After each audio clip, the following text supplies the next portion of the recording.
From Boca Raton, Florida, this is Behind the Bima. On this episode, Rabbi Goldberg and co-hosts Rabbi Philip Moskowitz and Rabbi Josh Brody are joined by Frank Meeink, a former neo-Nazi leader and member of the Ku Klux Klan whose life took a dramatic turn.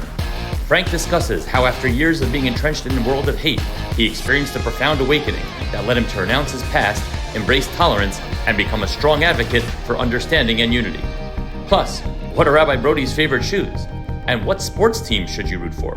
All this and more, Behind the Bima. Welcome to Behind the Bima. I am Rabbi Ephraim Goldberg, joined by my dear friends and colleagues, Rabbi Philip Moskowitz and Rabbi Josh Brody, here to take you behind the Bima. How many times do you run into people who know that they listen to something we do, but they can't quite remember the name? They're like, Behind the Pulpit. I love Behind the Pulpit. I love On the Bima. I love the Bima. I love the Bima. It's great. They have all kinds of names for it, which is fun. We have a great conversation tonight. Really fascinating. Frank Meeink was a neo-Nazi white supremacist in jail for 3 years for violent crime, swastika tattooed on his neck, leader in that kicked out of the Ku Klux Klan for being too violent. It takes a lot to get kicked out of the Klan, I imagine. And then discovered that he's Jewish. And in part of a whole journey, now wears tefillin and studies with a rabbi. And wow, what a story. What a story. We're going to bring that to you. But first, another interesting discovery I made while looking into this, actually something that he referenced, and that is, did you know, Rabbi Brody, did you know that Doc Martin, the name of a shoe that some wear, did you know that Doc Martin was a Nazi? And did you know that as skinhead culture emerged in Great Britain in the 70s, adherents developed their own style, wearing steel-toed work boots. And one of the indicators that somebody's a skinhead neo-Nazi is if they wear Doc Martens, because apparently Doc Martin himself was, that's what was told. I didn't do research about Doc Martin himself. Our fact checker could check that. But I did find the ADL wrote that neo-Nazi white supremacists wear steel-toed work boots made by Doc Martin. And wearing such boots was and is typical of racist skinheads. They use red and white colored shoelaces. And Rabbi Brody. I just thought that was a fascinating piece of trivia. Also, maybe a little bit. Rabbi Brody, could you lift up your foot for those watching on YouTube? I would lift up my foot. I'm actually wearing my sandals. You're wearing sandals. That moment. I got my nose. Rabbi Brody got all dressed up for the occasion. So when did it start for you to wear Doc Martens? That's like your signature. Everyone knows Jeff Seidel in the Old City wears those saddle shoes. Right. You see saddle shoes in the Old City, you know you're talking to Jeff Seidel. And if you see Doc Martens in Florida, you know you're talking to Rabbi Josh Brody. So are you a skinhead? Or a skinhead? Can I just tell you that there are people that aren't sure if it's really me, and I notice they look down for a second. They're like, "It's you."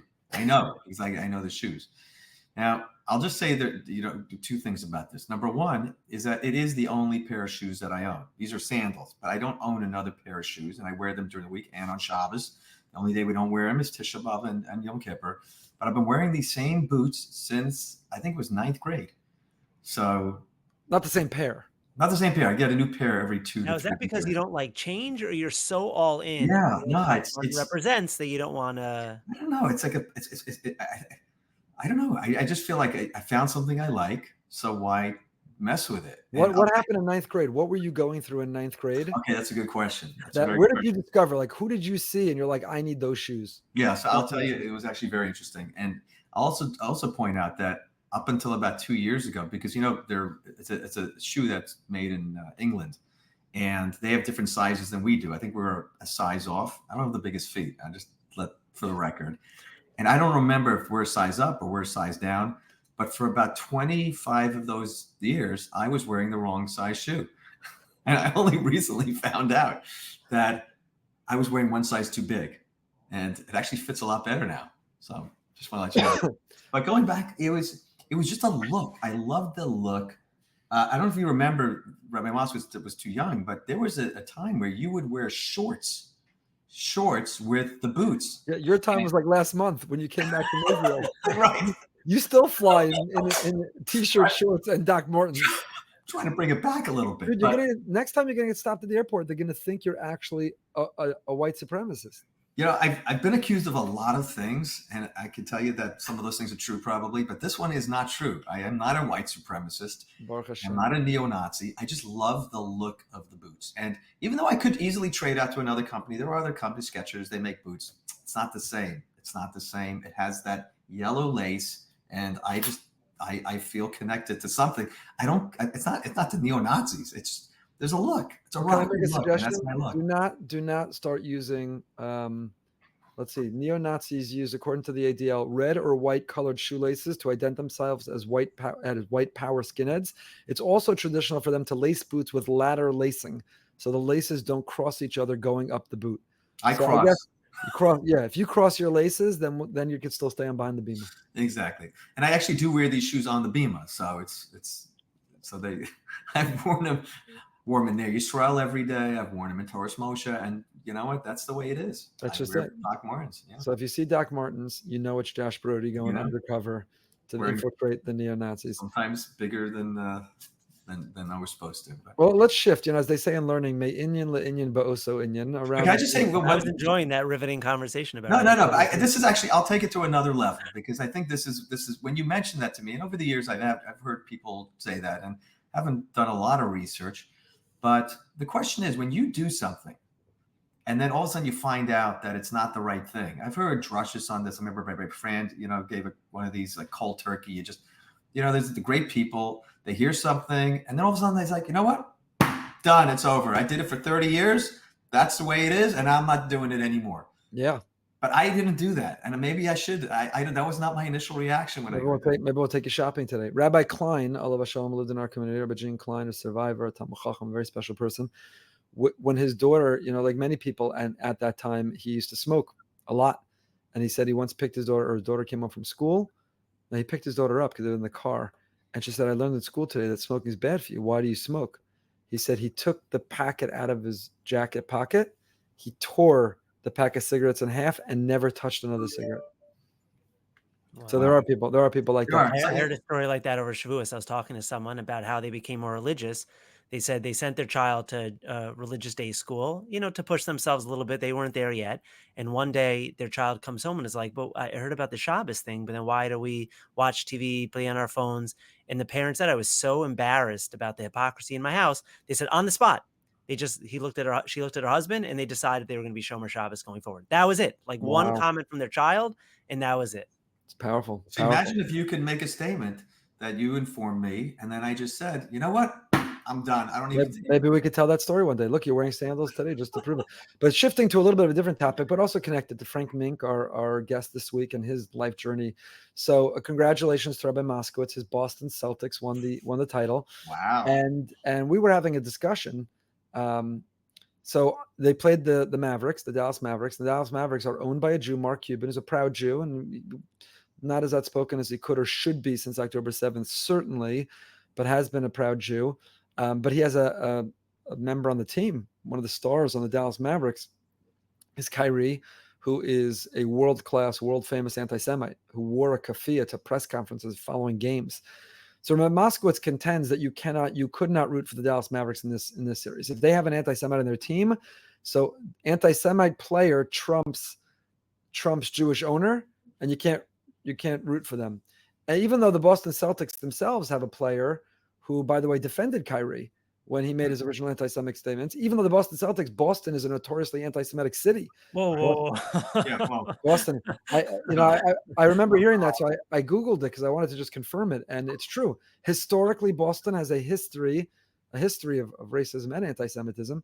Wow. I'm not saying today. Right, New York has none of that at all. I will also just say Boston Celtics do have a coach that announced that should his team win the championship, they are going to go to Israel. And he's a very religious individual.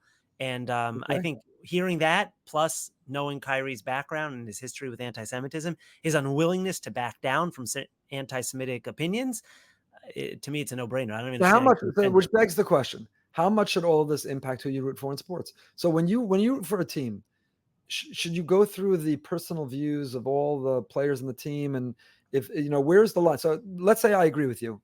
Let's say Kyrie over the line, such a blatant, he's the poster of anti-Semitism right now. That I agree. But then you have some, more nuanced, right? Our fact checker spoke to us about that too when we were talking to him about this. So let's say LeBron, who once retweeted anti-Semitic lyrics. Now, I'm not saying LeBron is an anti-Semite. I don't think he's an anti-Semite. I mean, he's named Schottenstein as one of his personal mentors. I don't think LeBron is an anti-Semite, but he's tweeted anti-Semitic lyrics. Let's say you have other people who live in that gray. Can you now not cheer? How much is sports really just about who gets the ball in the basket the best, or what's my hometown and who am I rooting for? Or no, once you learn the personal views of players and the like, that should impact how you root for sports. So I'll take this one because, Rabbi Brody, we're talking about basketball where you shoot the ball into the hoops, not where you kick it with.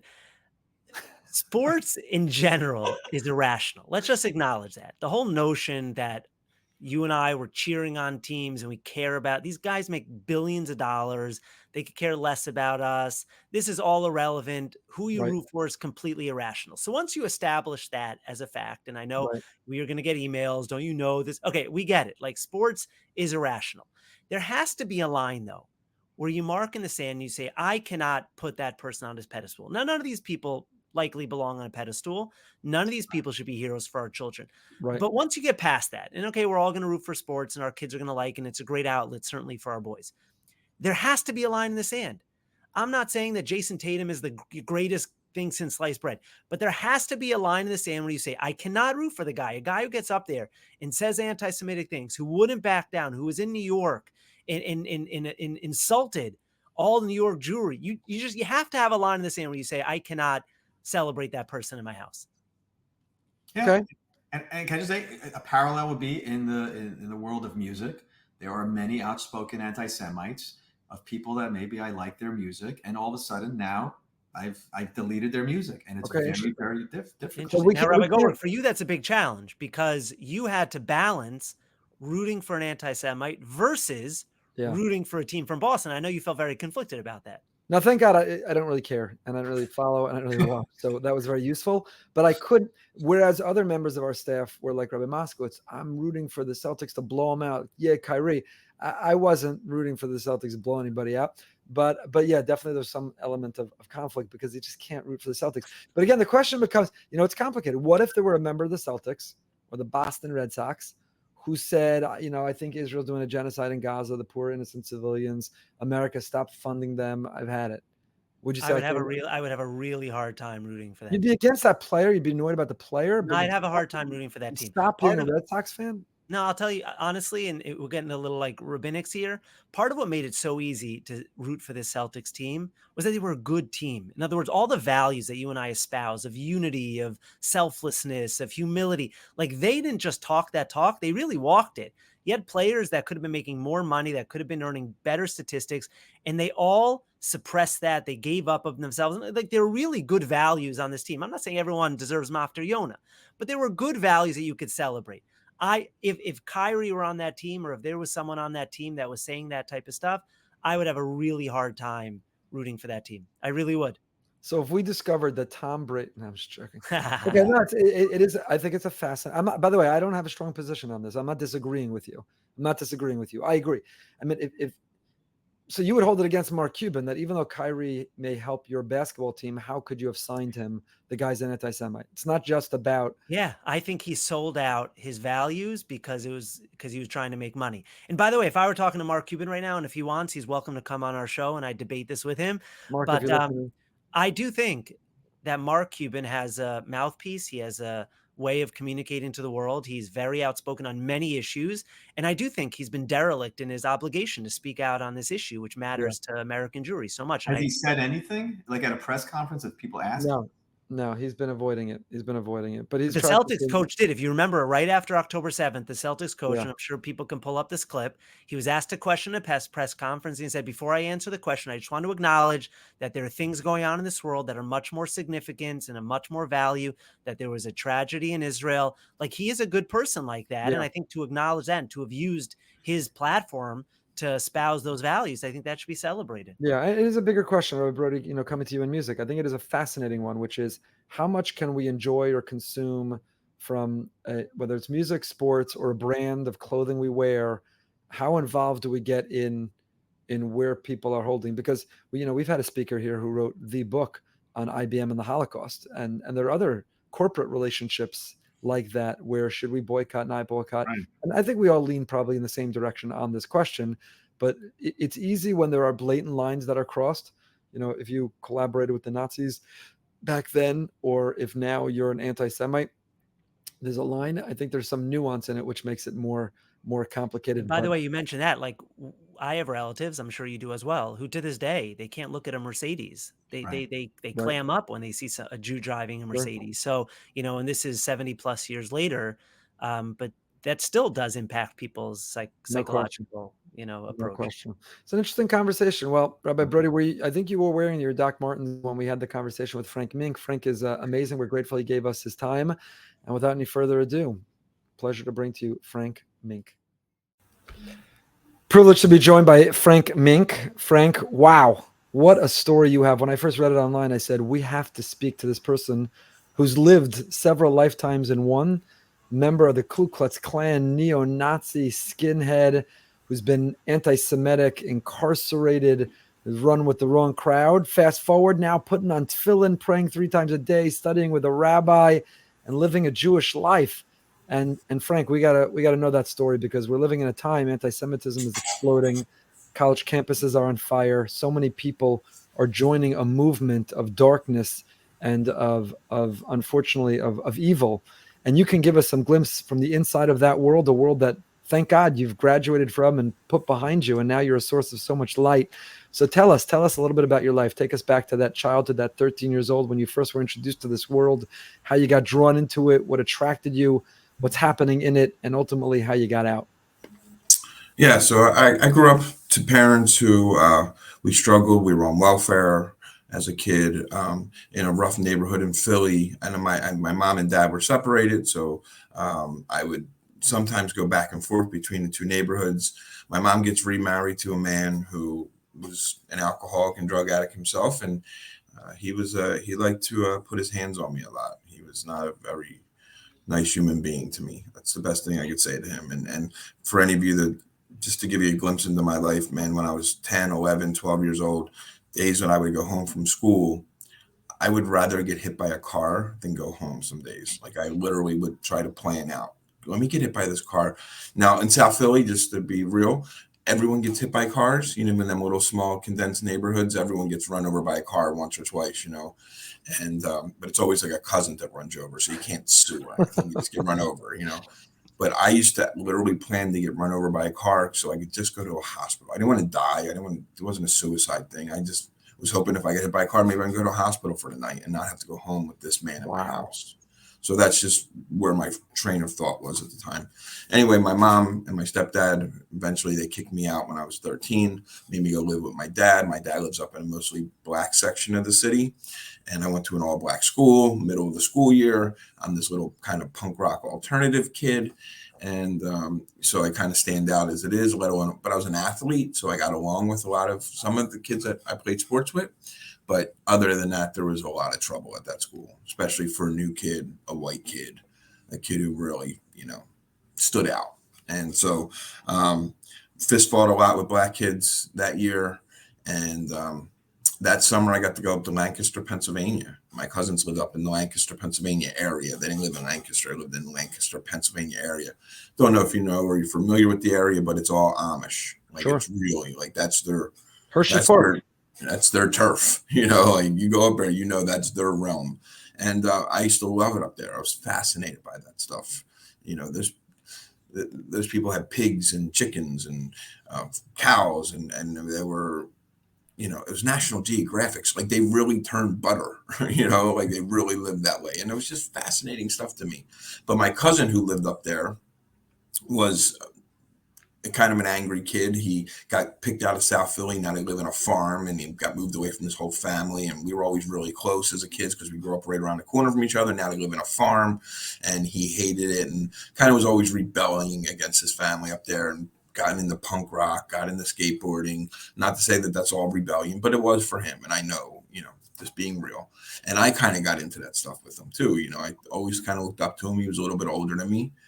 And so I went up this one summer, and I walked into his room, and there was like a swastika flag and a Confederate flag, and there was, newspaper articles about neo-Nazis on his wall. And my aunt and uncle are really good people, and they think that their son was just going through phases, you know what I mean? So they weren't encouraging this life. They're really, really good people, but they were just kind of like letting their son just go through some stuff, I believe. And so anyhow, I go up there, and my cousin came home and he looked different. He didn't look all punk rock anymore. He kind of looked clean cut and clean shaven, and boots and all that good stuff. And that at night, man, his other neo-Nazi friends would come over. And so I would start to ask questions, like, what's this about? And I know that the swastika, my grandpa fought in the war. I knew this was like a bad symbol. And they start to tell me that this is just for standing up for the white race, and that, like there was a picture of Hitler, and I would say, this is like a bad guy. And they would say, well, no, he just misunderstood, and that, he really was just for the hero for the white race and to purify the white race. And they would say things like multiracial society don't work, right? I have no idea what that means at 13, 14 years old. But once they start talking about blacks and whites not getting along, I was like, you guys don't even know. Like, they don't even live around black people. Like, I'm fist fighting black people. I'm fist fighting black kids all the time at school. Like, you guys don't even get it. And I remember, as my cousin would say to them, like, hey, whenever they would talk about black white issues, my cousin would point out. Now, I like that he kind of bragged about me. He would say, hey, my cousin lives in a really rough neighborhood. Frank, tell him what it's like. And I would go and I would, say, I go to school with all these black kids, whatever. And I remember one time there was a girl who said, she was like, stood up in front of everyone, this neo-Nazi girl. And she said, so you're going to tell me you take the bus with black people every day? And I'm like, yeah, I got to take the L train every day. Like, yes, I take the bus with black people. They couldn't fathom that I lived around black people like that. And what that did to me was when those guys would start to talk to me about what my life was like, as I explained to you, my mom and dad situation, when I came home with a black eye from school or a trophy from school, my parents didn't say, how'd you get that, Frank? How's life? What's going on? But when these guys were asking me what's it like to grow up around black people, I was like, oh, someone's asking me about my life. I like this. Fast forward a little bit. But were those people, were they your friends? Were you friends with them? Yeah, they were. I would consider them my friends. Yeah. I mean, I thought they were super cool. They were older guys. They were older than me. I was, 13, 14. They were 16, and they had cars and they had tattoos and they had brought girls around and they talked about fighting. So I thought they were cool, and I liked that I got to hang out with them. I thought that was cool.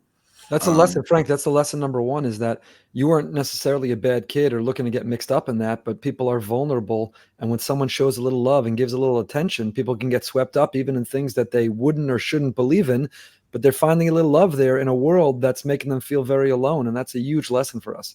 Absolutely. And then on top of that, I would go to concerts with them, and we'd go to like these little nightclubs and stuff. And all these other neo-Nazis would show up, that ones that I didn't know, but all these guys knew, and their network. And then they would all show up at these nightclubs, and they'd all get together, and everyone was scared of them. Like, you would see people come out of the nightclub and they would fear them. And I would stand with these guys and I would see that look of fear. And I love that. I love that people feared me, because I just feared every day going to school. I feared my parents. I feared my school. I feared, my step parents. I feared if I was going to have enough food to eat some days. And now someone fears me because I'm standing with these guys. Like, I like that. So what was funny is, growing up in my neighborhood, there's always ethnic jokes. Always, that we had ethnic jokes for the black people, and now they all have jokes against us too. It's South Philly. Like, you're a pocket of Irish, a pocket of Italians, pocket of blacks, pocket of Cambodians, pocket of Puerto Ricans, and we all had jokes about each other and didn't like each other. But there was one thing I remember. I would go to the store, or if my cousin went to the store and he'd come home and the guy gave him the wrong change at the store, didn't give him enough money back or whatever. Or someone, they go, oh, Johnny tried to Jew me, and everybody laugh. That's funny, right? Or how do you start a Jewish parade? You roll a penny down the street. I remember hearing these jokes.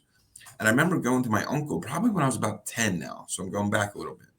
When I was about 10 years old, I went to my uncle one time and said, why is that funny when you say Johnny tried to Jew you? because everyone would laugh. And he started to tell me, he goes, see, Frank, the Jews are notorious for money. And he stopped himself and he goes, you'll get the joke when you're older. You're not going to get it now. You'll get the joke when you're older, though. It's a good joke. When I go to my first now I decide to join the group, this neo-Nazi group now. This is again years later from that moment. But I'm joining this group. I decide I'm going to be part of this. And I go to my first real neo-Nazi Bible studies, because they would do Bible studies for this. And I go there, and there's this older guy, this older preacher, and he's talking about how the Jews secretly funnel money from the Federal Reserve to give to Israel. And as he's talking about this, I got the joke. I must be older now. My uncle told me when I'm older, I'll get the joke. So these people must be unlocking something for me to be older now, because I want to be older. My parents and people, the adults in my life, left me to fend for myself. So I want to know what they know. So what I must be knowing is the truth now. And it was little deals like that. And going to these Bible studies, just to give you an example of the insanity. And it is insanity. I'll give you the story. And the story that when you hear the story, you're going to understand why you hear some of the crazy things you hear from the other side, or from that side. Is I would go there and they would say, now I was born and raised Catholic. Now I've made all my sacraments as a kid. Everyone in my neighborhood made their sacraments. That's what you do when you live in an Irish Catholic neighborhood. You make your sacraments, you go to church, you go to mass, you go on the Christian high holiday type thing. I go on Christmas and Easter. I always go to mass, that type of stuff. Well, anyhow, my family, when I would go to these Bible studies and these ministers or these preachers of this new way of belief, not my Catholicism, this neo-Nazi world, these guys would say, okay, the story of Adam and Eve. They would say, Eve goes, eats the fruit, gets in trouble. She now, runs back and has Adam eat the fruit. We all know that story. And they would say, that's not what happened. What happened was Eve went back to the serpent man at the tree. So Eve hurry up and runs back to Adam and has the deal with him, so that she can lie and say that Cain is his. So now we got the first Maury Povich episode going. This is their story. And that when Cain comes out and then later on kills Abel, that Cain is actually the seed of the devil. And that's why he's envious, and that he is the first evil Jew on the planet because he's from the devil, the serpent man. Now, Father Wassel and Sister Mary Agnes at my Catholic school never taught me that story. So when I would say to them, I would have had enough cojones to say, I never heard this story before. They said, God chose you to know it now, Frank. The Jews are the seed of Satan. Okay. And I got to tell you guys, at 14 years old, I completely bought into this. Absolutely. Frank, were the other people in the group equally vulnerable? Meaning, did you see that as a trend, that the people who would believe this, who would join this group, who would put on these who'd get these tattoos, who spread this hate, did they have any common denominator? Were they all from broken homes or vulnerable, underprivileged backgrounds? Was there something uniting them in that way? Yes, there's a lot of people that had these issues. Sorry, there's lawn work going on, of course. That's everything good. But yes, there was a lot of people that had these issues. Not people that come from really good homes, who respect their mom, respect their dad, aren't going to come home with swastikas tattooed on them. You know what I mean?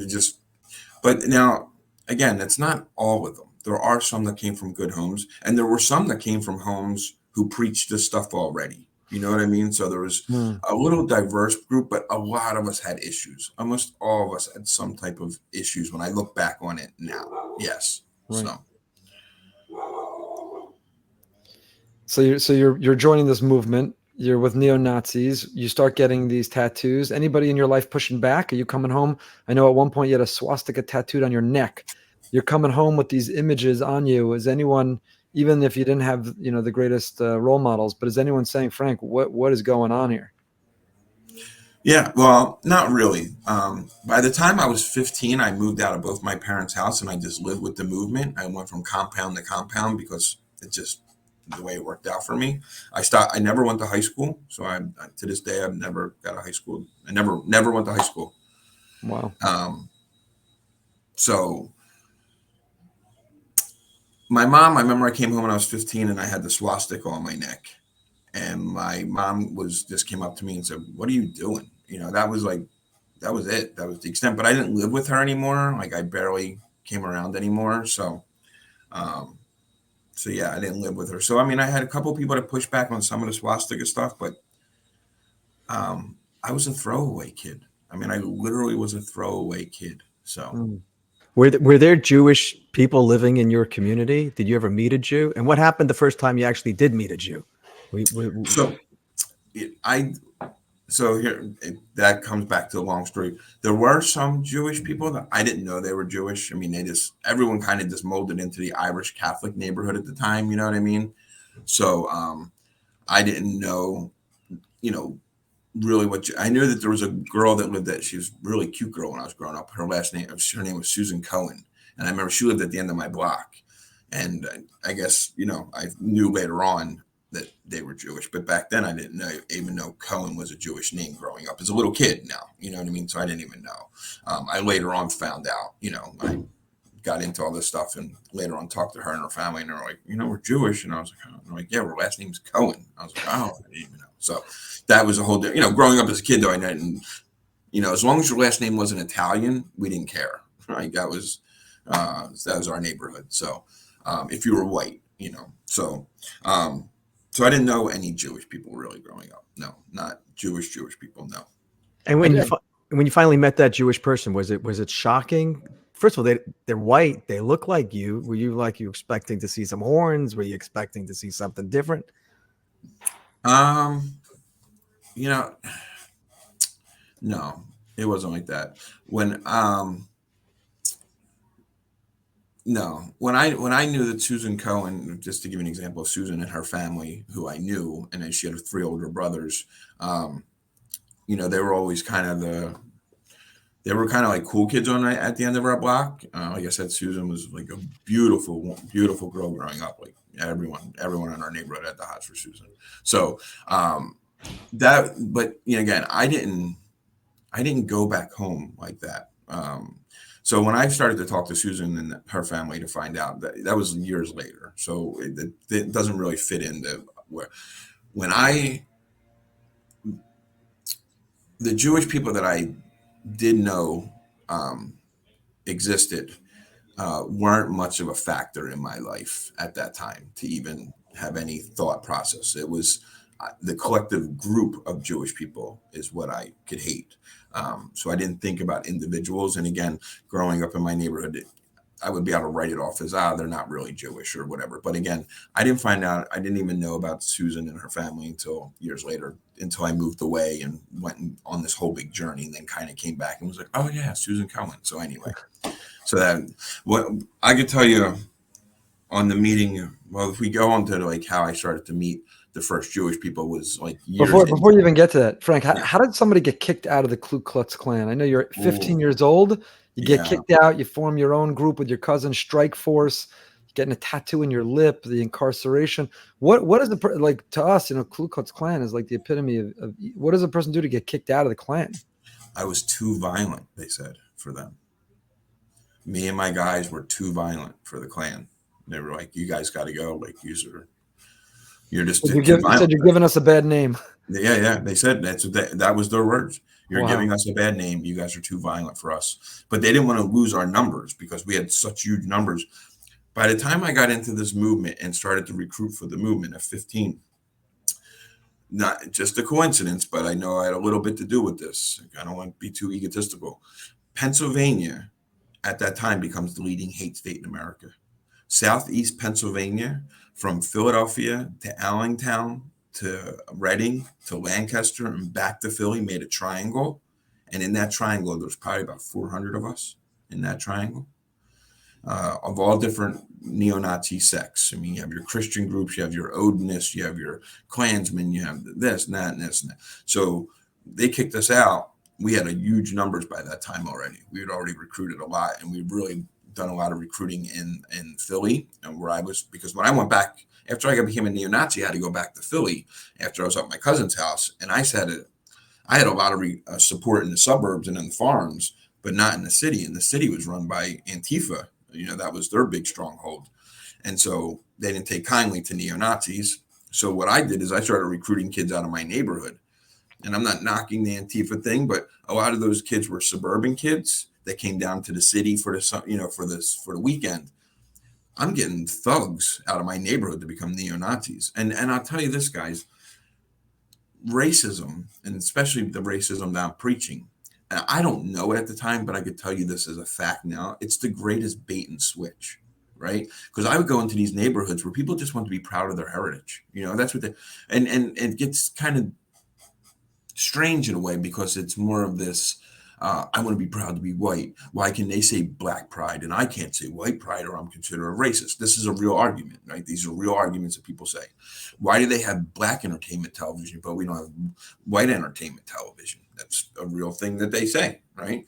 Not knowing that all television is white entertainment. There's not many black people on Friends, which was a very popular show, or Seinfeld at the time. There was. So TV is white. But, we don't think of it like that. We just see that they have BET. And why don't we have, WET?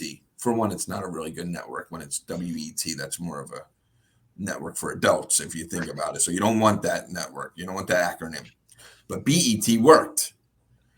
And then people would just complain about this stuff. And I'd say, yeah, man, that's what our group's all about. We're all about you should be proud to be white. And we should have these things. So come join my group, because that's what we're all about. We're proud of our heritage. Come be part of our group. And when you came to be part of our group, we never talked about our heritage. We talked about everyone else's heritage and how it's messing up our country. Right? So it's a bait and switch. Hey, we'll take this false pride and then we're going to turn it into hate. So it's a bait and switch on what pride is of your heritage. And it turns to violence. And it turns to violence, because once the power is going to your head, and once you're running with the crew who've got the power, you become violent. Is that an easy flip for somebody? Is it once you're sort of brainwashed and you're part of a movement, it feels justified that you're, and it was you don't have to spell it out, but you got involved in some serious violence enough that landed you in prison. Yeah, no, you just dehumanize people. You just have to dehumanize everybody. And this is our group. And a lot of our violence wasn't even against other races. A lot of our violence, again, like with me, was against the left-wing groups and Antifas. And that's what we did. I mean, that's what I went to prison for. I kidnapped an Antifa member and held them for ransom. I mean, was my business. That's what I did. And so our group really grew, and the violence just became, it's just part of the nature. And it's part of the toxic masculinity of I'm going to force my will on you. And if you don't like it, then I'll just show you how strong I am by my numbers or by my strength, and that's what we did. And we would just take over little pockets of places all over Pennsylvania. And enough so that I got in a lot of trouble and had to move around the country. Like the movement used to hide me. I used to go live in a safe house system a lot. I lived all over Virginia Beach, New York, New Jersey, Indianapolis, Illinois. There's a couple other little spots in there that I lived. And so they would send me off because I caused so much trouble, but the movement needed me. And I would have a bunch of little warrants for my arrest, or I was being investigated. And then the movement would just ship me off somewhere. And, because they didn't want to kill me, because they would have lost numbers, because I had a lot of recruits that were under me and stuff. So they liked me, but they didn't like me, but they had to deal with me. And so the movement used to just ship me out all the time, and I would go live in here and there. Anyway, that's where I wound up in Springfield, Illinois, where I got my own cable access television show and was preaching on a show called The Reich. And I was preaching about being a neo-Nazi and what's it like. And we made the show kind of funny. It was on cable access. This is pre-internet. So it was like a racist Wayne's World. Like we really were kind of funny, and we did all this stupid stuff. And it was a bunch of, 17, 18-year-old guys doing this TV show. And it was a hit in this little town of Springfield, Illinois, which is, a big civil rights town. Springfield, Illinois, it's the home of Abraham Lincoln. Well, it's not really his home, but they claim his home, Springfield, Illinois. And, it's one of the founding spots of the NAACP and has all this great civil rights feel for it. And here's this neo-Nazi group popping up, recruiting tons of membership out of the high schools. And, and that's what I did. I just recruit out of high schools all the time. And I was a high school age kid, so me saying that now looks a little creepy. But I was a teenager doing it, so I don't want you to think I was a gray-haired beard standing outside. I remember I was a teenager and I was recruiting out of the high schools because that's who I related to and that's who I get to get. So Now, it turns out going to prison was one of the best things that happened to you. You met a couple inmates in there that started to change your mind and the way you saw things.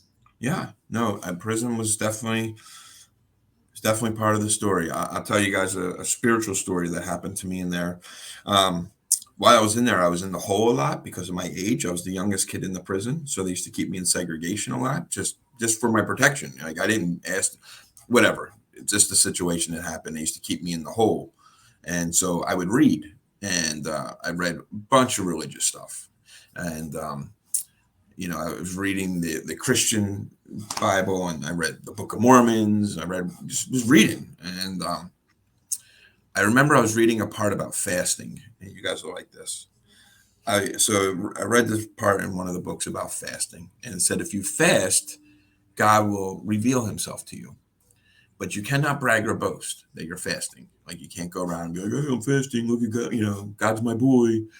And plus, I'm insane at the time. Now I'm in there on trial for kidnapping. I'm was going to fast because I wanted God. That's what I really wanted. I was like, God, if you're real, you'll kill all the guards, and you're going to let me go home. Like that's what you're going to pop my door. You're going to kill all the guards on Monday because I'm going to do a whole weekend fast, and then on Monday I'm going home. Like I'm insane. So I do this fast, and the warden of the jail keeps coming to me. And he keeps saying, why are you not eating? And now it said, you cannot brag or boast that you're fasting for God. So I can't tell you. So he's thinking I'm on a hunger strike, right? So the warden on Sunday, that's my third day of my fast, the warden pulls me out of my cell and says, why are you not eating? I said, I can't tell you. I felt like saying to him, I can't tell you, but you better go home and say goodbye to everybody because today's the last day because I'm going home, right? Because I'm insane. But I'm like, I can't tell you. And he says, are you trying to kill yourself? I said, nope. Not trying to kill myself, though. No, not doing that. He says, how about this, Mr. Meeink? I don't think you belong in segregation in the hole. If you eat tomorrow, because it's been 3 days, he goes, if you eat tomorrow, I'll put you in general population. And I remember, even though I was already going to eat tomorrow anyway, I said to him, yeah, man, for you, I'll eat tomorrow. Sure. I'll give it to you. And he says, all right, I'll put you in general population if you eat tomorrow. So the next day I eat my food, and he comes to me and he says, let's go. And I remember there was this overwhelming sense of this feeling that God is real. Not because he didn't do what I wanted, because God's not going to do what I want. I'm insane. But he was going to give me what I needed. And that was to get me out of a cell block where I had started talking to myself. I had started talking to myself about the segregation in the hole for whatever political or whatever realm people want to talk about prisons. It's not good for a human being. And I've been in there for 4 months, and I started talking to myself. And here God was like, I'm not going to give you what you want, but I'll definitely give you what you need. And he put me in general population, where I started meeting some of the black inmates who I became cool with. Jello and G. What's that? Jello and G.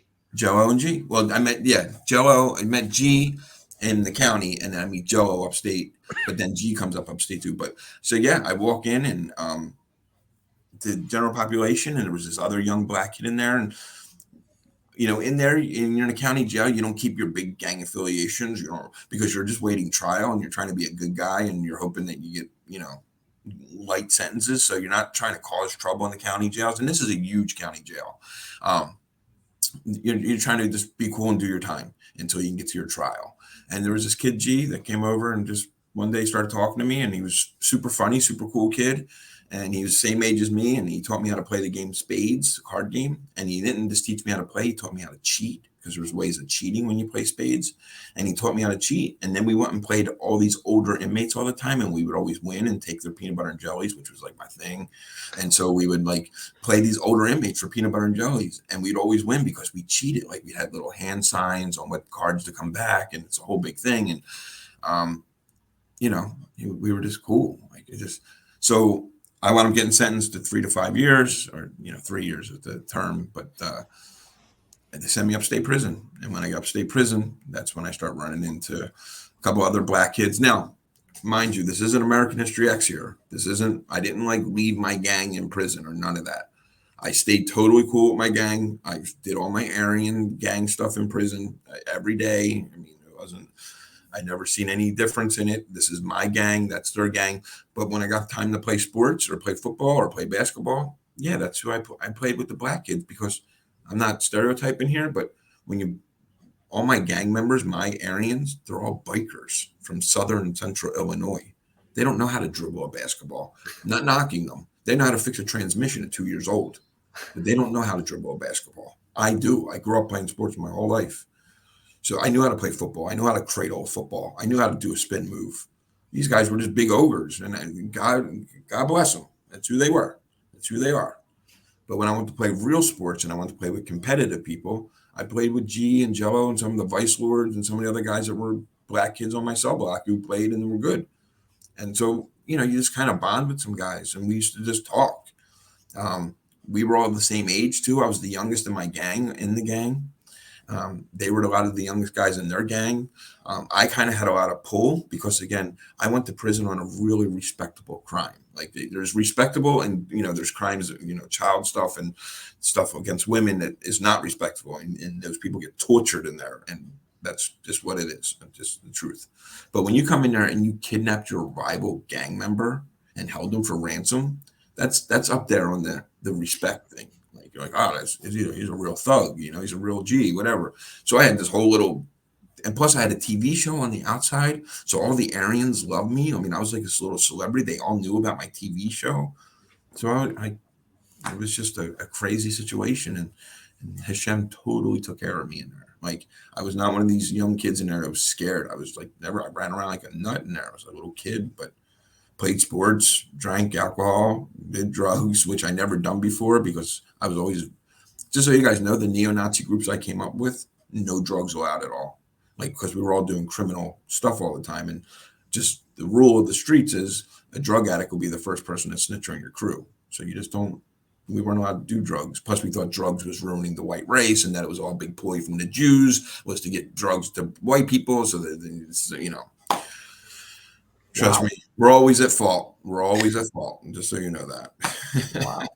There's so much to talk to you about. I know Ruben Moscas or Brody want to jump in also, but maybe just finish up the story and then we want to unpack it together because there's so much to talk about. But I know you get out, you're 19 years old, you get a job with Keith Brookstein. Yeah, tell us about that. This Jew hires a young kid with a swastika on his neck. How does that happen? So I get out of prison, and I'm still involved in the neo-Nazis, but I have different feelings towards black people just from the real reality of life. And I seen that, like, prison is not a really good situation for the way we're doing it in America. It's just mass incarceration. I can kind of see this. This is, and that there's kids in there. And I just want to say this, guys, there's kids in there that did not belong in there. I mean, I kidnapped, so I'll admit I belonged in there. There were other kids, man, that they were just throwaway kids and just doing time and just, man, it was just a bad situation. And so I seen that. So I started just to see on different issues like black, white, Latino. I'm like, you know what? We're all equal, man. I got this. But to stay part of my neo-Nazi group, I'm still going to hate the Jews. Like, I mean, that was a real thought process. That was a real deal I had in my head. I was like, I can still preach that. I can preach all that all day long. But I'm not going to preach so much on the black and white thing anymore. So I have this little epiphany, and then here I'm looking for work. And when you have a big swastika on your neck and you have tattoos all over your head and, aggravated kidnapping on your record, as any of you might know that run a business or a good HR firm, I'm not a good hiree. These ain't good people skills. You know what I mean? These aren't good. The swastika on the neck isn't good people skills. So, So a buddy of mine says he can get me a job just for the weekend, carrying in and out antique furniture. And if I would do it, and I needed the money, I hadn't had any work since I got home from prison early. And I said, yeah, I'll do this job. I'll take this job. $100 a day, carrying in and out antique furniture. I was like, I'll take it. My buddy goes, but the guy that owns the company, he's a Jew. Now, Keith isn't religiously Jewish, but Keith is Upper East Coast Jewish. He's very, what do you do? Just all the time. You know what I mean? Just funny, not funny, just the way he was all the time. So he's a pretty amazing man. So Keith gives me the job, and I tell my buddy, I said, hey, did you tell Keith about me? like the swastika, you know. And he said, yeah, I told him all about you. My buddy was actually a neo-Nazi too that he hired, but he wasn't like as active as I was. But anyway, it doesn't matter. So I said, yo, did you tell Keith about me? And he said, yeah. Keith said he doesn't give a rat's but what you believe. Just don't break his furniture. And I showed up and I worked for this man. And 3 days, I made tons of money in tips. I made way more than I was supposed to make just from his paying me. I made like $600 in tips. And so at the end of the day, the last day, I go there and here's something that we all do. Unless you're so spiritual, you'll float right off this planet. But you ever have like those little resentments of people at work or whatever, and you think you plan out arguments sometimes in your head, and you'll be driving to work thinking about, if he says this today, I'm going to say that, and I'm going to have a whole big argument planned out. You know what I mean? It's like a resentment. It's like a cat with a ball. You like argue yourself, argue what you're going to say to that person. Well, I had that argument with Keith in my head about him not paying me my money. That he's going to say, hey, I know you made $600 in tips. That's your money. That's your pay. Not the $300 that he additionally owes me. So at the end of this Sunday, we're putting up the truck and he comes up and he says, hey, I owe you money. And I'm like, yeah, you do. And how much I owe you? I said, $300. He's like, oh yeah, that's right.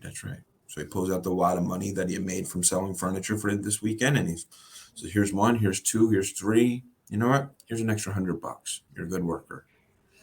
And all I thought in my head was, you son of a gun, you ruined it. I had this fight waiting for you. You know, I had put out landmines waiting for this argument so I could say, you're Jewing me. And then Keith paid me and he says, hey, can I give you a ride home? And he gave me a ride home in this big truck through South Philly, and he tells me that how South Philly used to be his neighborhood back in the 50s. And he talked about the synagogue that used to be on 4th Street that I remembered as an abandoned building as a kid that burnt down, not because it was a synagogue. It was an abandoned building, and I lived in a neighborhood full of thugs who burnt abandoned buildings down all the time. Like it was a thing to do. But so I remember talking to him about it. He's like, yeah, they used to be my synagogue. Wow. And I was like, oh, okay. And then as he dropped me off, he says, Frank, what do you do for a living? And I pointed to the swastika because my swastika is blazing at him. He's driving. I'm the passenger right there. Boom, bow. And I said, dude, I don't do anything. He says, why don't you come work for me? And I went and worked full time for him. And as I worked full time for him, he was just a great man. Just a good man who did very kind things for me and would always say things to me. And we used to drive together, and it was during the O.J. Simpson murder trial or around that time. So we used to hear about this DNA thing, and we used to drive around in a truck. And he had a whole warehouse full of people that worked for him and 2 storefronts.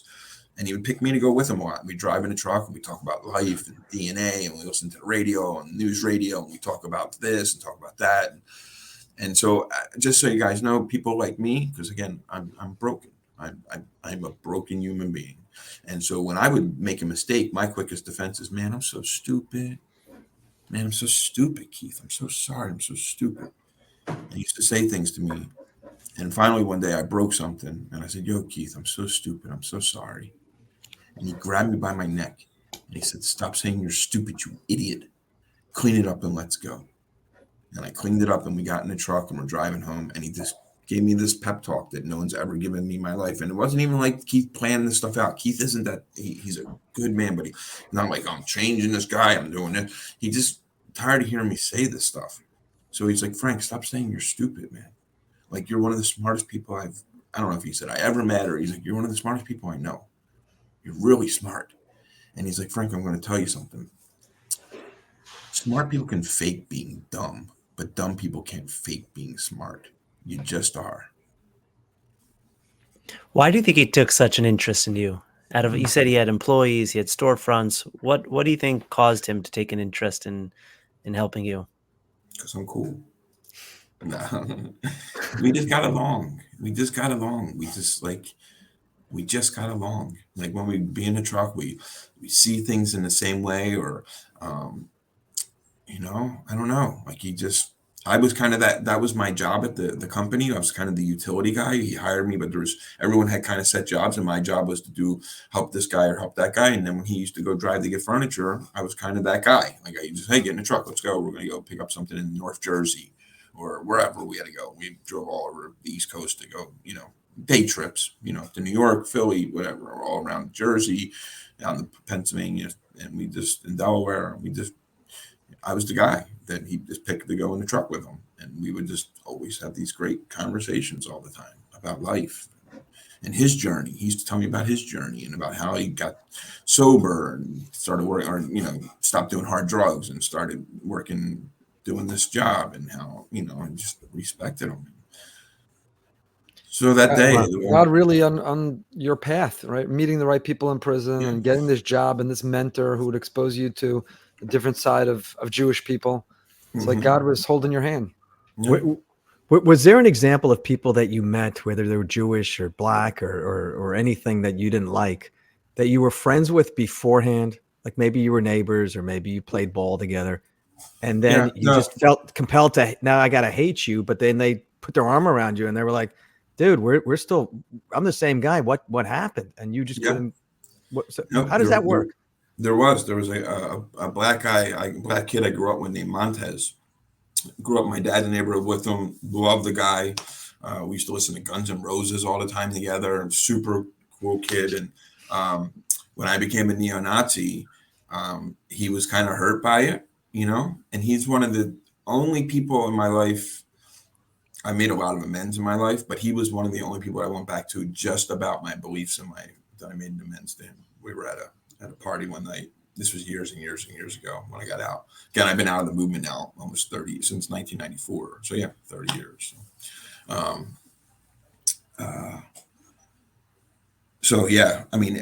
I remember him saying some things to me sometimes where he'd be like, he always be like, I'm always going to be cool with you, as he used to say with me. Like, he's like, I always, and he like still had my back on some things. It was crazy. Like, growing up in our neighborhood, he just was a person who still had my back because we were good friends when we were kids. So, but he was one of the only people that I made a personal amends to and said, hey, I'm really sorry I went the way I did and how that all went down. And he was always like, Frank, you were always crazy, man. Don't worry about it. We're cool.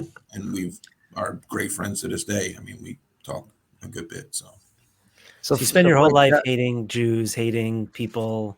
You're part of this movement. All of a sudden you meet this Jewish business owner who takes you under his wing, helps you out a little bit. How does that propel you to the next stage? What connected the dots there to all of a sudden say, you know what, maybe I'm on the wrong path and I should change? Well, yeah. Well, by the time Keith had this talk with me, like I said, other parts of my beliefs were changing, on the Black and Latino and the Asian issue, like things were changing. And I remember at the end, man, I felt like I was banging my head against a wall to keep believing these things. And things that I would hear from the movement sounded really dumb. And I know it's not the best professional term for it, but it just sounded dumb. Like, I would hear things and I would go, wow, that sounds so stupid. Like, that's not true at all. But I was like, but I still wanted to stay part of the group. Well, Keith dropped me off one day and he had to talk with me. And I thought he was going to fire me because I broke something. I broke a marble top table or something kind of expensive. And he just gave me my full pay. And I remember the way he just looked at me and said, I'll see you on Monday, because he dropped me off. It was Friday. It was going to be the weekend. So he just gave me my full pay. He said, hey, I'll see you on Monday, right? And I remember walking back to my mom's that day.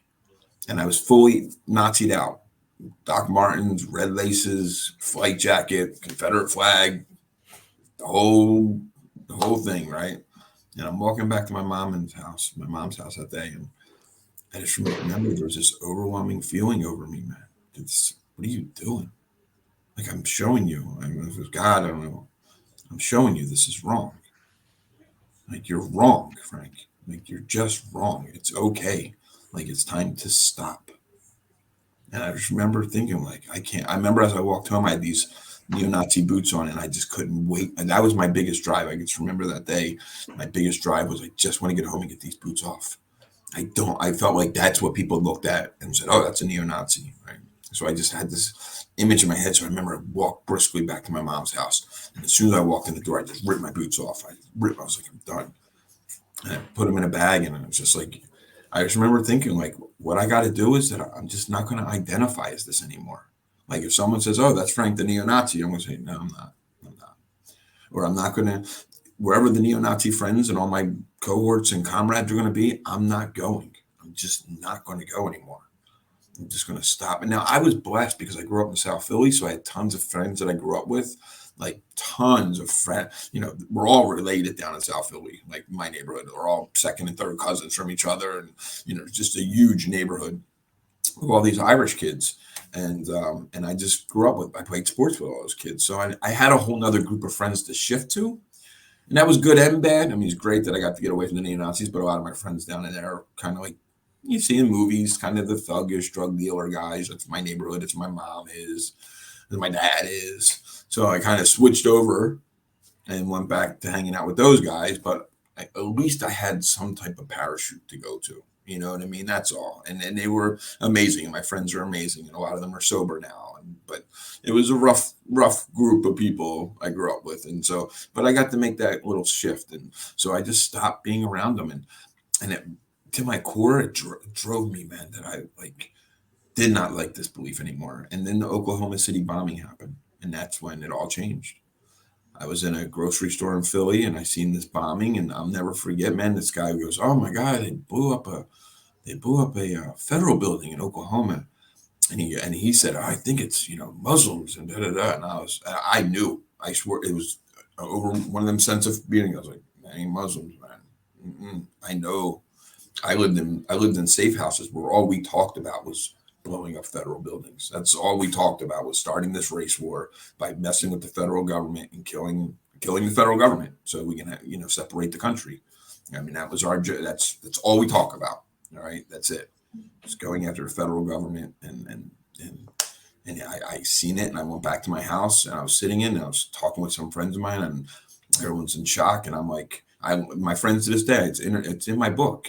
Some of my friends I interviewed for my book will tell you, I turned to them and said, "I'm probably going to know who did this." I didn't know Timothy McVeigh, but I know 100 Timothy McVeighs, and I was one of them. I'm telling you guys, I was completely radicalized. I don't want you to look at me as if I was in a room back then and I was at a safe house and someone came in with the keys to a U-Haul and said, "Hey, Frank, we need someone to drive." I would have said, "Okay," in a second. In a second. Yeah. I was completely radicalized. And now I seen it unfold. And I seen that picture of that dead little girl in that fireman's arms, a very famous picture. And at the time, man, it wasn't a very famous, it was just a picture that stuck to me. And I couldn't stop. It just overwhelming sense of guilt and fear and anger.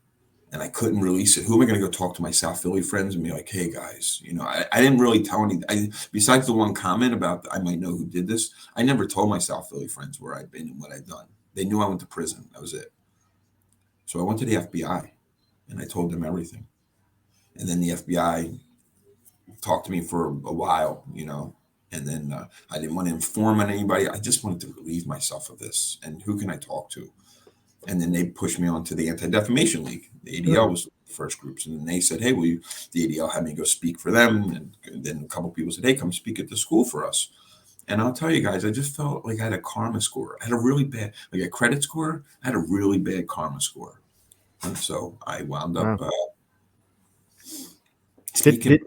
Did the FBI try to convince you to stay in and be an informant, and therefore you could help from the inside? Or was that part of a conversation? They had some talks with me, but then I went to a Flyers game with the FBI agent. One of the FBI agents, me and him went to a Flyers game, and he informed me that they knew that I just didn't have it in me.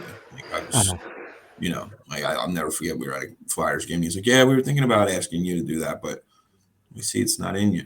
I'm like, "No, I can't. I don't." I was like, I don't want to be around that right now. Like my soul can't take being around that right now. Now you jumped. You said, you went to the FBI and then they sent you to the ADL and then you spoke for the ADL. There are a few steps in there that I love. Yeah, there are. You see, you meet with the ADL. All of a sudden, you're learning about anti-Semitic. Like, what exactly does that conversation look like when you sit down with the ADL and they're going to educate you and put you on a different path?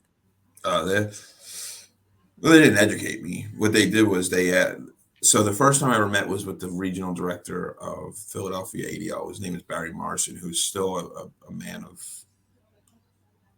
great, and a man I idolize in a way. He still is a very great man who is actually the first man, just to fast forward, first man I ever confessed that I was an alcoholic to was him. And he was very kind to me and told me some personal stories about people he knew that close to him. And so just so you know, but no, I went to the ADL, the FBI hooked us up. And I remember I went and met with the ADL, and the first time they met me with bodyguards because in one of their pamphlets that they have, the ADL put out, their informational pamphlet about all the anti-Semitism in the country. So the book they have from 87 to 93, it says on the years, I'm in the book, like, I don't know, 12 times. There's stories about me, and it's from all these different incidents and all these different reports, and I'm in there like 12 times. So when they met me, they were like, not really, like, is this guy really changed? And so when we met, and I just told them everything about what I felt and where I was going, and the same thing happened with the FBI. Just the same thing happened. I'll tell you, is when they came to me with incidents, same thing the ADL did to me. They came to me and they said, well, what do you know about this incident? And I was like, oh yeah, I was there. I was there, and this happened, and so and so stabbed so and so, and I was standing right there when that happened. And they're like, well, what about this incident? And I was like, no, I wasn't there. I wasn't there. I don't know what really happened in that drive-by shooting. I wasn't really there, And what they knew and what they both did was they already knew all the stories. They knew the truth. And they were just trying to see if I was going to be honest with them. And if I was either going to do I was the biggest, baddest neo-Nazi ever and I did it all, or I was going to pull I didn't do anything. I was just in the car with the bad guys, And I wasn't. I was like, yeah, I did that. I was there when this happened. Yep, I know so-and-so, blah, blah, blah. And they just knew I was being honest with them. So that's when they started. They at first asked me to go speak to like a couple council meetings on racism, and I went and spoke at those. And then someone today we go speak at a school. It was actually Barry Morrison, the head ADL guy. So we go speak at my daughter's class. I think she was in 3rd or 4th grade, 5th grade maybe. And I went and for the first time ever and told a group of kids my story. Horrible. I cried like uncontrollably, and I did nothing but talk about violence because I didn't have any solution. I didn't know. I was young. So anyway, that was horrible. And when later on I got done, and Barry Morrison came to me and was like, that was amazing. And I was like, amazing? It was brutal. I was like blowing snot in my shirt half the time. It was all stuck on my body. It was disgusting. It was nasty. And anyway, he says, you did an amazing job. And Wow. Later on, I got all these letters from these kids. I thought when I got this packet from kids, it was going to be like psychiatry bills, but it was all their thank you letters. So, Frank, I don't mean to be overly simplistic, but just listening to the story, what's striking me is the whole trajectory changes based on just people who are kind to you. Whether it was Barry, who you described it so beautifully, he was nice to you, who treated you like a human being, or whether it was Keith, your employer, who just treated you like a human being. So much of this was built on hatred, almost ignorant hatred of just you were angry, you fell into the wrong crowd. And what turned it was just people who chose to be kind to you instead of looking at externalities, instead of looking at your past, were willing to give you a chance as a human being. And that, again, not to be overly simplistic, but the way you're describing it, that seems to be where the entire change happens. Yeah, it's funny. It's kind of like God is love in a way. Love will do it, People loving one another is what changed me. You can scream at me that I was a horrible, rotten human being. I already felt that way. But you told me I was a good person. You told me there was some hope. I kind of gravitated towards it. Do you still feel... It's the other bookend of the beginning, right? The beginning was that you were down and out, you were lonely, you were underprivileged, so they sucked you in. And then the people who said, no, you matter, you mean something, we're going to give you a chance, we believe in you. And that's what got you back. And those are the two bookends. So you get these tattoos removed. Obviously, you don't have a swastika on your neck today, and skinhead from your knuckles. And I know there's another part of the story in a loss you suffered. We're so sorry for that, and the recovery rabbi. But bring us to the point now about now you're in touch with Judaism. I mean, you go from being this, on the top 10 world anti-Semite list to now realizing I'm a Jew. And tell us today what you're up to. You're putting on tefillin, you're studying with rabbis. You're wearing a kippah there. You're wearing a yarmulke there. Wow. I mean, take us to where we're at today. I knew the Chabad rabbi in Des Moines, Iowa, from his restaurant. I used to go eat at his restaurant. He knew my book and loved my book, and so I used to go eat at his restaurant. And I asked him to be part of the documentary. So he says, okay, he says he agrees, and I go film with him one day, and then he says to me, Frank, is this documentary where you're going to tell everyone you're Jewish? And I'm like, I'm not Jewish, I'm not Jewish. And he had said that to me before. He was like, you're Jewish. He just told me I look Jewish or something. And I was like, all right, whatever. And he's like, you should look into your last name, Meeink. I think it's Jewish, which it's not. I just want to point that out right now. It's not. It's Dutch. It is just Dutch. It's not Jewish. He thought it was Ashkenazi. But I put that out on social media to some family members and said, hey, Rabbi saying our last name might be Jewish. And my uncle, when I first became a neo-Nazi, when I was 14, he took me to dinner one day. He was a big Navy guy. He was in the Navy, lifetime Navy guy. Took me to dinner one time and said, Frank, why are you getting into this group? And and he's talking about how I should join the military. That's the greatest, strongest gang in the world. And, he's just giving me this little pep talk. And then at the end, and now my uncle's kind of one of them, he's kind of like the bust your chops a lot. He's kind of one of them uncles, like, just always had something smart to say about you. Just as a kid, me and my cousins didn't like him. We always thought he was kind of just a jerk. At the end of the conversation, he goes, Frank, we're part Jewish. And I didn't believe him. I never thought about it again. I swear, I was never, whatever. I thought he was just busting my chops. You know what I mean? Never thought about it again. So anyway, when I put this out on social media, hey, this rabbi saying that we might be Jewish, my uncle writes and says, I told you this already. And then my aunts all start jumping in and they're like, yeah, great-great-grandmom so-and-so, Elizabeth, she was Jewish. She just happened to marry an Irish Catholic guy back in like 1915 or something, right? So they're all going back to this story. So everyone's like, yeah, we are part Jewish. So then I find out that I do a DNA test and find out the Ashkenazi. I'm like, this is insane, right? So I go back to the rabbi and I'm like, yo, isn't this crazy? Like, I'm like, this former neo-Nazi finds out that I'm Jewish. And he's like, no, you're just another self-hating Jew. Don't worry about it, right? So now, guys, just to fast forward, just so I can give you more good context for your story, I got to be real with you. Back in 2010, I was at a meeting. I was at a gathering of people in recovery, and I was in LA. And this older Jewish man came over to me at a meeting at this gathering, and he says to me, walks up to me, he goes, fellow Heb at a gathering, huh? And at the time, I was in LA making a TV show doing interventions on neo-Nazis. And this is before that conversation on social media. This is 4 years earlier. So what's funny is when he said, you're a fellow, he goes, oh, a fellow Heb. So I'm not a Heb. But me and that man had stayed because I stayed there for about 2 months making this TV show and used to go to these gatherings all the time where this man also went. And so we swapped phone numbers. And for 9 years, me and him stayed in touch, just once a year, phone calls. Hey, what's going on? How's your recovery? Blah, blah, blah, blah, blah. 2014, guys, now I'm jumping back and forth, but 2014, the worst 5 years of my life starts. Now I've been in neo-Nazi, been in prison, grew up in poverty, nothing compared to 2014 to 2019. I'm still coaching hockey. I'm winning national championships. I'm becoming recognized as this civil rights leader. I'm traveling all over the world doing interventions on neo-Nazis, on things you would think are great. But my oldest son dies in a car accident. Then my mom dies of a fentanyl overdose. Then the best man at my wedding kills himself. Then and these are my cousins now. These guys, my cousin was my best man at my wedding. Not the one that got me into neo-Nazis, but just a cousin that I was very, very close with. He was like my brother. His older brother, my other cousin, he kills himself.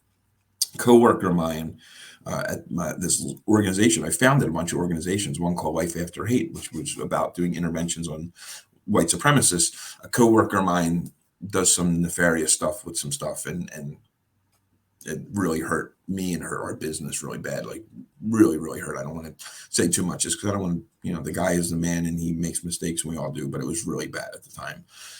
Find out that me and my wife aren't going to work out anymore. That was really bad. And we're getting a divorce. And it's this like 5-year span of where I always felt like the other shoe was going to drop all the time. And so why we're getting a divorce, guys, I tell you the story, take it what you want. 2019, I'm driving. I find out I'm Jewish, so I'm in the middle of this divorce, and I was like, I'm just going to date Jewish girls because I don't want. I'm going to think about following this path now. So I find the one Jewish girl in all of Des Moines, Iowa. There's not many. I found the one, and we started dating. And during my divorce, in the middle of my divorce, I'm dating this girl. She's an amazing girl. But anyway, I'm leaving her house one day. I'm not allowed back at my house because of the divorce, and it's gotten really ugly and really fast. No violence, just a lot of arguing. There's a lot of old affairs that were coming up that were not really good on both sides. I mean, it was really, really bad. Just not a good situation. War of the Roses type stuff. So anyway, I'm sad. I'm depressed. I lost my hockey job. The divorce is real, and then I started relapsing again.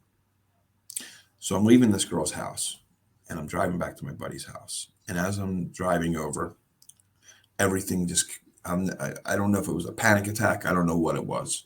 All I know is I couldn't drive anymore. I had this cry that was stuck in my throat. Like I just wanted to scream and cry, and it was stuck right here, and I couldn't get it out. And I just wanted to cry so bad. And my eyes were crying, and I couldn't see the road because I was so blurry-eyed and teary-eyed. And so I just pulled over because I couldn't go another foot without crashing my car. And I just pulled over, and I started screaming up to Hashem. I was like, God, kill me, please. I was like, I don't want to kill myself. My 2 cousins had just killed themselves. You know, I knew the pain of that.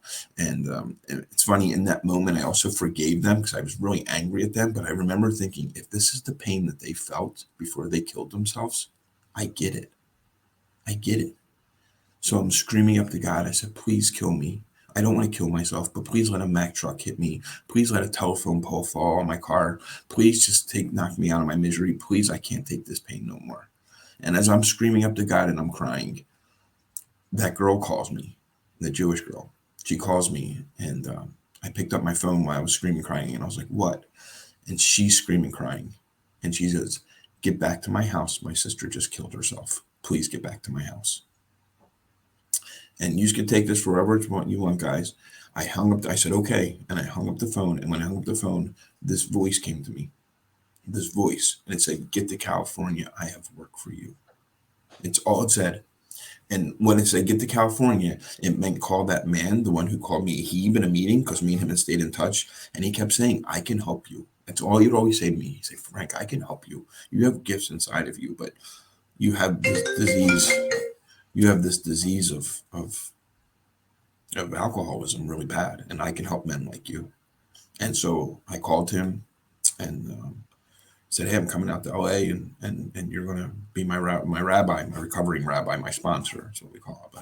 So you're going to become my recovering rabbi. Like, I'm coming out there. I have to. I can't control this anymore. And he said, come on out. And that was 2019. So in that decision, when I made that decision also I was like, I'm going to start following the faith. I'm going to start following this path. And, hard for me to sometimes say religion. I think it's more of just a path and a faith and whatever. And I said, I'm going to go look into this. And at the same time, Chabad out of LA calls me and says, hey, we want you to do a 30 Chabad house tour for us and just to come speak about your story. And which I'm like, I'm coming to LA. Like, this is crazy. So I had to go to Turkey for some crazy work, which I won't get into that, but I actually had to fly to Turkey on December 19th. And that was December 16th is my sober date, because I knew I had to go to Turkey, and then I had to come out and speak for Chabad. And this man was going to become my sponsor. And I made the decision to come out here and then get really serious about practicing. And so, I'm not any denomination. I know it's the wrong word. I do a lot with everybody. I do a lot with my conservative Jewish friends. I do a lot with my Reformed Jewish friends. My temple closest to me is Reformed Jewish temple, but I do a lot with the Chabad around whenever I can. Anyway, so I'll tell you the story. Do what you want with it. In 2020, I make this commitment. I'm going to follow this, and I'm going to start being kosher. I'm going to start keeping a Shabbat in my life.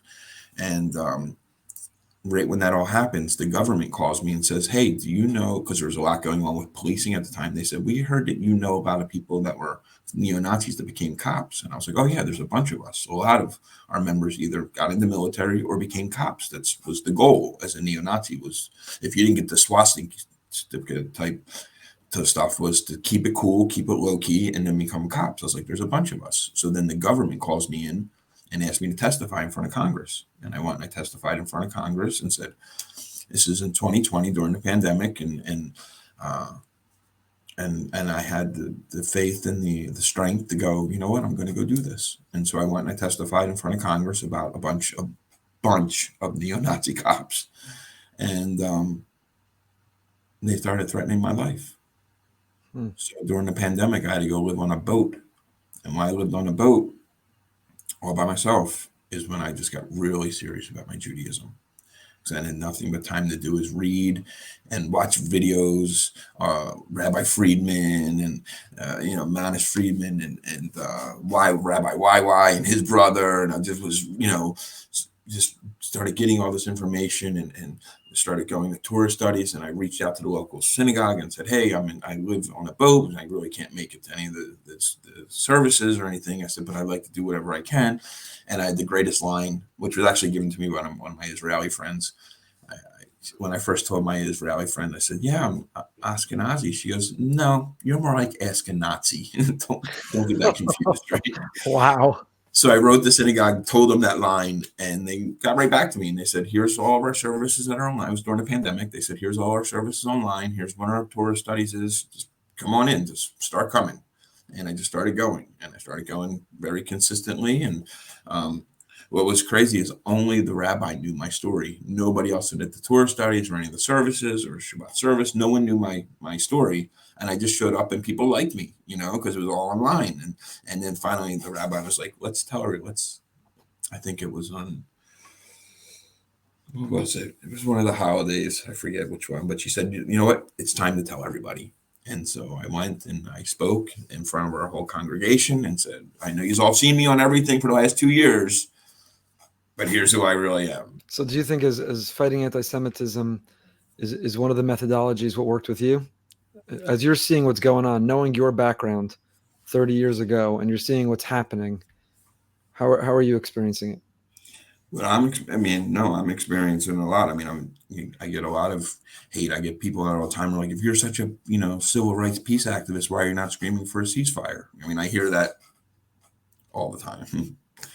And then I go, well, give us back our people and there'll be a ceasefire, give us back our peoples and then we can talk. Right. My personal beliefs, I've never been to Israel, but I can tell you that I'm against terrorism in all of its forms. We got to get you to Israel. We want to be with you the first time you walk up to the Kotel, the first time you go up to that wall. Well, and there's the thing, I'm obsessed with King David. When I was hiding out on a boat for 2 years, that's who gave me when I hid out on a boat for 2 years because of the police threatening to kill me. And all I kept reading was about how King David lived in the caves and hid in the caves. And I was like, you know what? If he can do it, I can do it. Not that I am a King David, but I have that in me. And if I follow this, I could be, do the right thing. And then I'm okay. Guys, I literally was hiding out in a cave. It just happened to be on a boat, And that's who drove. And that's one of my biggest drivers was like, if King David can do it, I can do it. Frank, let me just ask you one more question. Obviously, your story is an incredible story of redemption. What would you tell someone who doesn't want to be defined by their biggest mistake? You said that you came to a certain point where you didn't want to be known as Frank the this, and you were able to pivot and change how you viewed yourself and not allow other people to define you. So what would you tell other people? Because people all the time, they make a mistake, they do something wrong, and they define themselves by that mistake. I am the alcoholic. I am the drug addict. I am the whatever the case might be. How do you help people rise above that? How do you tell people that just as yours is a story of redemption, everyone has that story inside of them? I tell a lot of people that just like when I coached hockey, I coached youth hockey for years.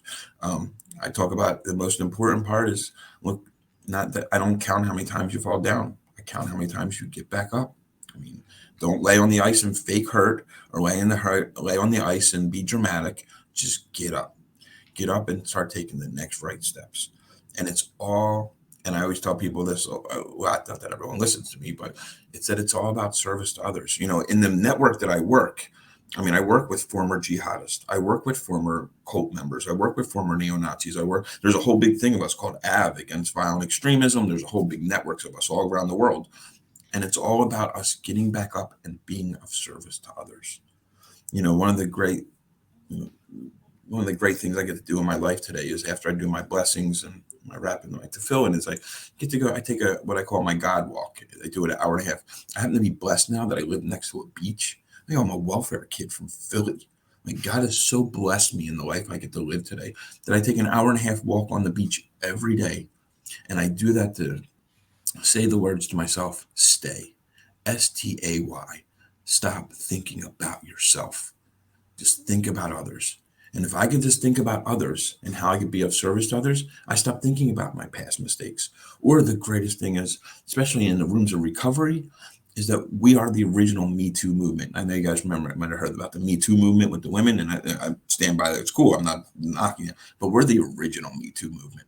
Because when new people come into those rooms of recovery and they go, man, I just got caught drinking and driving my kids in my car, the rest of the world hates them. You know what we say? Me too, man. Me too. Come sit, come talk. What a story, Frank. What an unbelievable story. And we know Amazing. that, Edward Norton was based on your life story. I understand there's other efforts that you're involved in right now to maybe put out a film based on your story, because there's a lot to learn from it, and how you've taken responsibility, how you've transformed yourself. For a person who never went to high school, you certainly are eloquent and articulate and are able to invoke a lot of wisdom, and it's a real inspiration, and it's really fantastic. And I know that I'm touched. I hope all of us we can turn all the anti-Semites around, and we can redeem everybody, and they could find their best self and their inner self. And thank you for spending so much time with us, telling your story to us, and sharing that inspiration with us. And we wish you all the best in your continued journey in activism to make a difference and be a light in this world. Thank you, guys. Thank you. So I'm honored to be here with you all. Thank you. Thank you.